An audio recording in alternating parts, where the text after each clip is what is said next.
कल की वीडियो में हमने पढ़ा था पाठ 15 मध्य प्रदेश का गीत का अर्थ। आज हम इसके आगे का अभ्यास देखेंगे। प्रश्न नंबर 1, निम्नांकित शब्दों के अर्थ शब्दकोश से खोजकर लिखिए। तो हमें यहाँ पे लिखे गए शब्द का अर्थ लिखना है। भंडारा, भंडारा यानी भंडार गृह। वनफूल, वनफूल यानी जंगल के फूल। बिरछा, बिरछा यानी वृक्ष। ऋचाएं, ऋचाएं मतलब वेद मंत्र पवित्र वाक्य। द्रुपद सुता, द्रुपद सुता मतलब राजा द्रुपद की पुत्री। सोम, सोम यानी अमृत। लोपामुद्रा, लोपामुद्रा यानी अगस्त मुनि की पत्नी का नाम, यानी अगस्त मुनि की पत्नी का नाम था लोपामुद्रा। चेतन, चेतन यानी सजीव। पोरा पोरा मतलब कड़ कड़। हुलसे, हुलसे मतलब प्रफुल्लित उत्साहित। ढाले, ढाले मतलब अपनाए। पाथर, पाथर यानी पत्थर। गाथा, गाथा यानी कथा। देखिए, यह जो किताब है वह थोड़ा पुरानी हो गई है, इसलिए मैं किताब में पेन से लिखती हूँ, पर आप ये गलती मत करिएगा। आप किताब में हमेशा पेंसिल से लिखिएगा। आपको वीडियो में स्पष्ट दिखाई दे इसलिए मैं पेन का इस्तेमाल करती हूँ। प्रश्न नंबर 2, निम्नलिखित प्रश्नों के उत्तर लिखिए।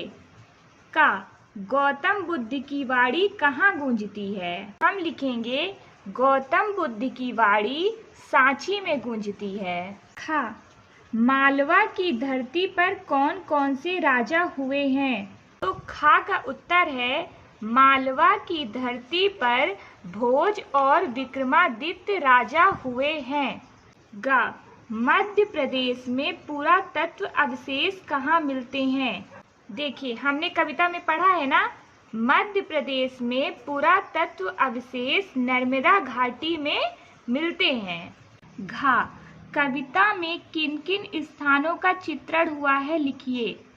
इसका मतलब यहाँ पर पूछा गया है कि कविता में किन किन स्थानों के बारे में बताया गया है, उन स्थानों के बारे में हमें लिखना है। हम लिखेंगे कविता में सांची, उज्जैन, दंडक वन, विंध्याचल पर्वत, पंचमढ़ी, ग्वालियर, मालवा, नर्मदा घाटी, खजुराहो, गांधी सागर बांध आदि स्थानों का चित्रण हुआ है।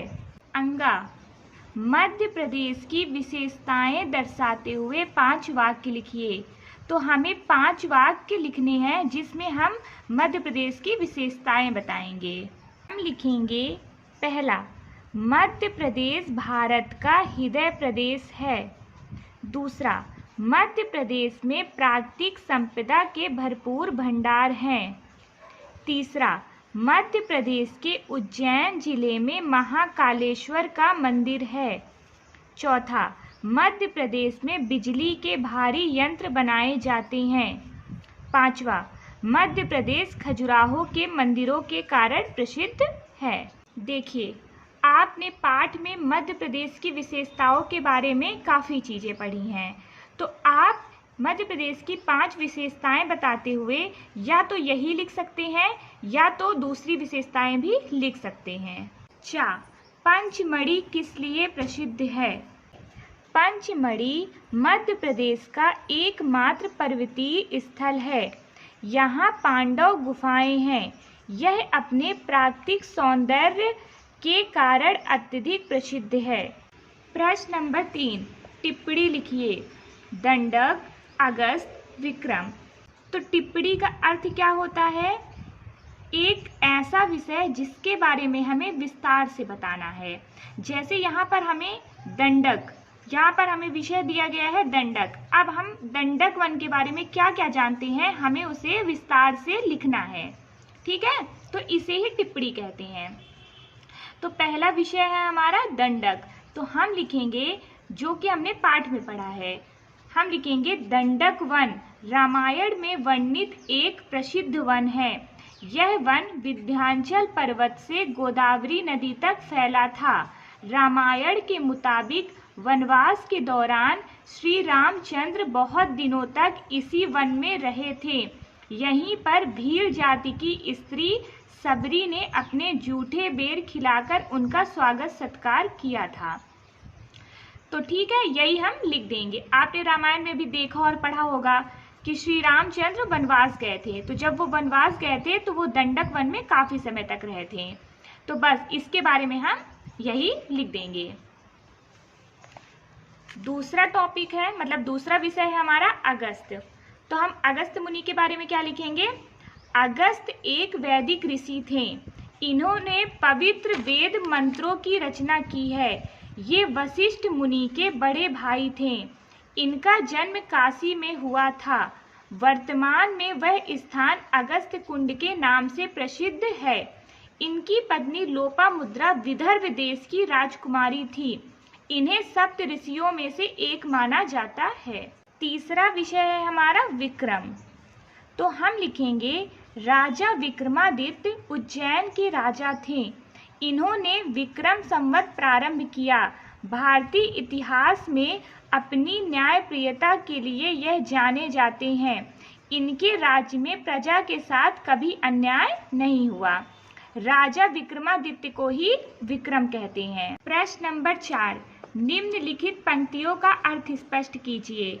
तो यहाँ पर पाठ से कुछ पंक्तियाँ दी गई हैं, हमें उनका अर्थ स्पष्ट करना है। हालांकि पिछली वीडियो में मैं इसका अर्थ बता चुकी हूँ, लेकिन हम फिर से देख लेते हैं। पहला, पांव खनिज की चट्टानों पर कर में अन्न कटोरा। तो यहाँ पर मध्य प्रदेश की विशेषता बताई जा रही है। तो लेखक कह रहा है कि मध्य प्रदेश का पांव जो है वो खनिज की चट्टानों पर है। मतलब जहाँ पर मध्य प्रदेश का पांव है उनकी चट्टानों के नीचे से, धरती के नीचे से खनिज निकलता है। लोहा, हीरा, सोना, पत्थर, कोयला, है ना।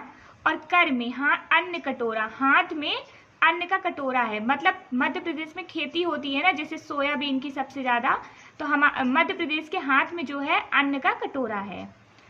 दूसरा, गांधी सागर की गरिमा ने घर घर दीप उजाले। तो गांधी सागर मतलब चंबल नदी पर स्थित बांध, जहाँ पर बिजली बनाई जाती है। तो जब गांधी सागर बना तो लोगों के घर घर में दीप प्रज्वलित हुए, मतलब सबके घर में बिजली आई। तीसरा, हृदय देश में बसा हुआ है और हृदय में देश। तो भारत के हृदय में मध्य प्रदेश का वास है और मध्य प्रदेश के हृदय में भारत का वास है। मध्य प्रदेश को भारत का हृदय कहा गया है, इसीलिए यहाँ पर ऐसा बोला गया है कि हृदय देश में बसा हुआ है और हृदय में देश। प्रश्न नंबर 5, रिक्त स्थानों की पूर्ति उचित शब्दों द्वारा कीजिए। तो यहाँ पर खाली स्थान भरना है। उज्जैनी में डैश डैश का प्रसिद्ध मंदिर है, महाकालेश्वर या ओमकारेश्वर। तो हम लिखेंगे उज्जैन में महाकालेश्वर का प्रसिद्ध मंदिर है। ओमकारेश्वर भी है लेकिन वह उज्जैन में नहीं है, वह उज्जैन से बहुत आगे है। दूसरा, बौद्ध स्तूप डैश डैश में स्थित है। तो बौद्ध स्तूप कहाँ स्थित है? खजुराहो में कि सांची में? तो हम लिखेंगे बौद्ध स्तूप सांची में स्थित है। तीसरा, भगवान राम ने सबरी के डैश डैश खाए थे। तो हम यहाँ पर क्या लिखेंगे? भगवान राम ने क्या खाए थे, बेर या आमले? तो हम लिखेंगे भगवान राम ने सबरी के बेर खाए थे। चौथा, ग्राम स्वराज गांधी का सपना था। तो यहाँ पर मतलब ग्राम स्वराज डैश डैश का सपना था। तो किसका सपना था, नेहरू का या गांधी का? तो हमने पाठ में पढ़ा ना कि ग्राम स्वराज गांधी का सपना था। पांचवा, विंध्याचल डैश डैश में स्थित है, पंजाब या मध्य प्रदेश? तो विंध्याचल मध्य प्रदेश में स्थित है। हमारे मध्य प्रदेश को विंध्य प्रदेश भी कहते हैं। क्यों कहते हैं? क्योंकि हमारे मध्य प्रदेश में विंध्याचल पर्वत है।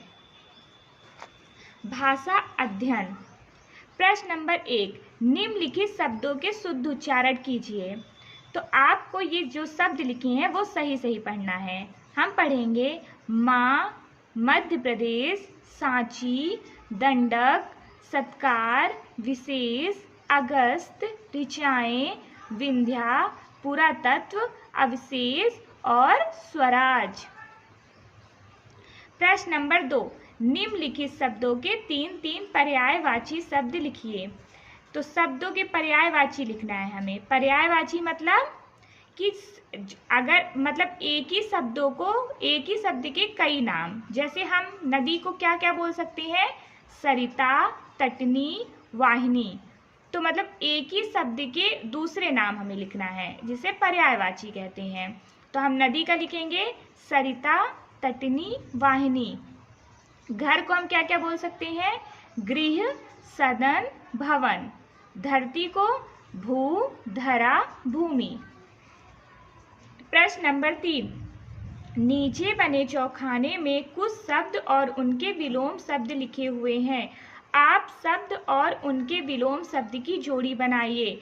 तो यहाँ पर कुछ शब्द और उनके विलोम शब्द लिखे हैं, तो हमें इन्हें अलग अलग करके इनकी जोड़ी बनानी है। चलिए देख लेते हैं। शब्द विलोम, गुड़, अवगुड़, अधर्म, धर्म, पश्चिम, पूर्व, चंद्रमा, सूर्य, शत्रु, मित्र, मृत्यु, जन्म, अंत, प्रारंभ, प्रतिकूल, अनुकूल, आदर, अनादर, गुरु, शिष्य। विलोम का मतलब होता है शब्द का उल्टा, जो शब्द लिखा है उसका उल्टा। तो हमने वो शब्द छांटकर अलग कर दी। प्रश्न नंबर 4, पाठ के आधार पर सही जोड़ी बनाइए। तो पाठ जो हमने पाठ में पढ़ा है, हमें उसी के आधार पर यहाँ पर सही जोड़ी बनानी है। गौतम, भगवान बुद्ध का एक नाम। गौतम बुद्ध है ना, तो बस गौतम भगवान बुद्ध का एक नाम। सबरी, भील जाति की एक संत महिला। सोम, प्राचीन समय में पिया जाने वाला एक पेय। पेय मतलब पीने वाला पदार्थ। पुरातत्व, वे वस्तुएं, स्थान आदि जो बहुत पुरानी हो। द्रुपद सुता, राजा द्रुपद की पुत्री। और राजा द्रुपद की पुत्री का क्या नाम था, द्रौपदी। द्रौपदी कौन थी, 5 पांडवों की पत्नी। आइए समझिए। वर्ग का वर्गखा, लड़का लड़की, युवक युवती, दास दासी, छात्र छात्रा, पुत्र पुत्री, पिता माता। उपयुक्त वर्ग का के शब्दों से पुरुष जाति का बोध हो रहा है। वर्ग खा में लिखे शब्दों से स्त्री जाति का बोध हो रहा है। अब जानिए, जिस शब्द से पुरुष जाति का बोध हो उसे पुल्लिंग कहते हैं। मतलब जिस शब्द से पुरुष जाति का बोध हो, मतलब जो हमें सुनने में ऐसे लगे कि पुरुष जाति है, जैसे कि क्या हुआ, लड़का, युवक, दास, छात्र, पुत्र, यह सब लड़के ही होते हैं ना, तो उसे हम पुल्लिंग कहेंगे। जिस शब्द से स्त्री जाति का बोध हो, जैसे कि लड़की, युवती, दासी, छात्रा, पुत्री, माता, तो उसे हम स्त्रीलिंग कहेंगे। ध्यान दीजिए, कुछ मनुष्येतर प्राणीवाचक संज्ञाओं में से दोनों जातियों का बोध होता है, जैसे पक्षी, कौवा, भेड़िया, चीता आदि। तो यहाँ पर यह बोला गया है कि कुछ मनुष्येतर प्राणीवाचक होते हैं, उनसे दोनों जातियों का बोध होता है। जैसे यहाँ पर अगर मैं बोलूँगी कि आकाश में पक्षी उड़ रहा है, तो हम नहीं जान सकते हैं कि वह स्त्रीलिंग है कि पुल्लिंग है। जैसे कौवा एक मातृ होता है ना, मतलब हम ऐसा नहीं बोल सकते कि वह स्त्रीलिंग में आएगा कि पुल्लिंग में आएगा। तो यहाँ पर दोनों जातियों का बोध होता है, मतलब पुल्लिंग में भी आते हैं ये सब और स्त्रीलिंग में भी आते हैं। दूसरा, प्राणियों के समुदाय वाचक नाम भी व्यवहार के अनुसार पुल्लिंग और स्त्रीलिंग होते हैं। जैसे पुल्लिंग समूह, झुंड, दल, संघ, मंडल। तो यहाँ पर प्राणियों के समुदायवाचक नाम भी व्यवहार के अनुसार पुल्लिंग और स्त्रीलिंग होते हैं। देखिए, जैसे हम कहते हैं कि वहाँ झुंड था, दल था, संघ था, मंडल था, हम था बोलते हैं ना, इसलिए यहाँ पर पुल्लिंग समूह होगा, मतलब इसमें पुल्लिंग समूह लगेगा। हम झुंड थी नहीं बोलते हैं। और वैसे ही स्त्रीलिंग समूह हम बोलते हैं कि वहाँ महिलाओं की सभा थी, महिलाओं की टोली थी, सरकार थी, पंचायत थी। यहाँ पर हम थी लगाते हैं, हम ऐसा नहीं बोलते ना कि सरकार था, पंचायत था। तो बस व्यवहार के अनुसार पुल्लिंग और स्त्रीलिंग लगते हैं। तो जैसे झुंड है, दल, संघ, मंडल, यहाँ पर था लगता है और सभा, टोली, सरकार, पंचायत थी लगती है। तो इससे हमें अंतर पता चलता है कि स्त्रीलिंग है या पुल्लिंग है। तीसरा, संज्ञाओं में ई, नी, ता, आनी, ई का आ, आइन प्रत्यय लगाकर स्त्रीलिंग रूप बन जाता है। जैसे युवक, युवती, छात्र, छात्रा, पंडित, पंडिताइन, है ना। देखिए जैसे पुल्लिंग कैसे बनता है, जैसे युवक था, हमने इसमें ई की मात्रा लगा दी तो ये क्या हो गया, स्त्रीलिंग हो गया। यहाँ पर छात्र था तो हमने बड़ा आ की मात्रा लगा दी तो क्या हो गया, स्त्रीलिंग बन गया। यहाँ पर पंडित था तो हमने इसमें आइन की मात्रा लगा दी, है ना, आइन लगा दिया इसमें तो क्या हो गया, पंडिताइन हो गया। तो हमने पुल्लिंग से स्त्रीलिंग बनाया ना, युवक से युवती करके स्त्रीलिंग बनाया, छात्र से छात्रा कर दिया और पंडित से पंडिताइन कर दिया। यहाँ पर अभी लड़का होता तो हम लड़की कर देते, ई की मात्रा जोड़कर उसको स्त्रीलिंग बना देते।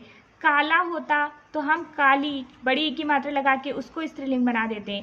तो वही लिखा है यहाँ पे कि संज्ञाओं में डैश डैश ये लगाकर स्त्रीलिंग रूप बन जाता है। प्रश्न नंबर 5, निम्नलिखित शब्दों में से पुल्लिंग और स्त्रीलिंग शब्द अलग अलग कीजिए। तो यहाँ पर कुछ शब्द लिखे हैं तो हमें बताना है कि इसमें स्त्रीलिंग कौन से हैं और पुल्लिंग कौन से हैं, ठीक है। तो देखिए हम लिखेंगे स्त्रीलिंग में काली, भीलनी, सेठानी, शेरनी, लड़की, सभा। और पुल्लिंग में लिखेंगे मुखिया, भील, देवर, सेठ, शेर, लड़का, घोड़ा, काला, है ना। प्रश्न नंबर 6, निम्नलिखित देशज शब्दों के हिंदी मानक रूप लिखिए। तो देखिए कविताओं में जो है वो देशज शब्द यूज किए गए हैं। जैसे कविता लिखते समय, उनकी पंक्तियां बनाते समय पत्थर को पाथर लिख दिया गया है, मिट्टी को माटी लिख दिया गया है ना। तो वो देशज शब्द थे। अब हमें इनका हिंदी मानक रूप लिखना है कि हम उसे हिंदी में क्या कहते हैं, कैसे उच्चारण करते हैं। तो माटी को हम क्या कहते हैं, मिट्टी। अमोल को हम क्या बोलते हैं, अमूल्य। आलस को आलस्य, पाथर को पत्थर, अवगुण को अवगुण, जोबन को यौवन, ठीक है ना। तो यह हमारा यहाँ पर पाठ 15 भी समाप्त होता है। अब हम अगली वीडियो में विविध प्रश्नावली देखेंगे।